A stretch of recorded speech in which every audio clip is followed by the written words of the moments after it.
ప్రతి సోమవారం నిర్వహించే ప్రజావాణి దరఖాస్తులను తక్షణమే క్షేత్రస్థాయిలో పరిశీలించి వెంటనే పరిష్కరించాలని జిల్లా కలెక్టర్ రాహుల్ రాజ్ అధికారులను ఆదేశించారు.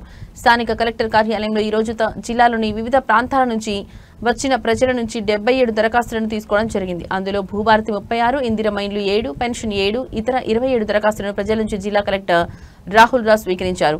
ఈ సందర్భంగా జిల్లా కలెక్టర్ మాట్లాడుతూ ప్రజావాణి దరఖాస్తుల పరిష్కారంలో అధికారులు బాధ్యత తీసుకుని ఫిర్యాదులపై చర్యలు తీసుకోవాలని, పెండింగ్ లో పెట్టకుండా ప్రతి దరఖాస్తుకు సరైన సమాధానం ఇవ్వాలని సూచించారు.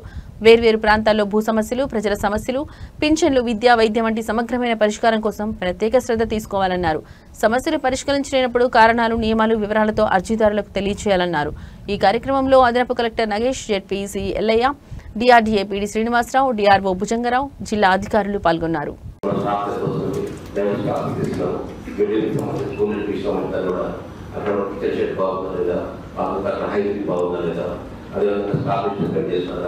డైలీ ఎంత క్వాంటిటీ ఇస్తున్నారు అనే విషయం కూడా మాకు చేసే అవకాశం ఉంది.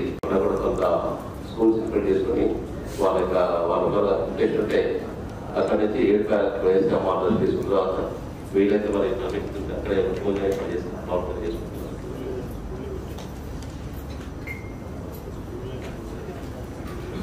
అందరికీ కూడా ఫుడ్ వచ్చే విధంగా సో ఇప్పుడు ఈ right to food security act అనేసి ఉంటుంది మనకి. సో దాని ప్రకారం ప్రతి ఒక్కరికి కూడా ఫుడ్ అనేది కంపల్సరీగా ప్రొవైడ్ చేయాల్సిన బాధ్యత ప్రభుత్వం మీద ఉంటుంది. సో అదేవిధంగా ఏవైతే గ్రూప్స్ కి మనం ఫుడ్ ప్రొవైడ్ చేస్తూ ఉంటామో సో క్వాలిటీ ఫుడ్ ప్రొవైడ్ చేయాల్సిన బాధ్యత కూడా ప్రభుత్వం మీద ఉంటుంది.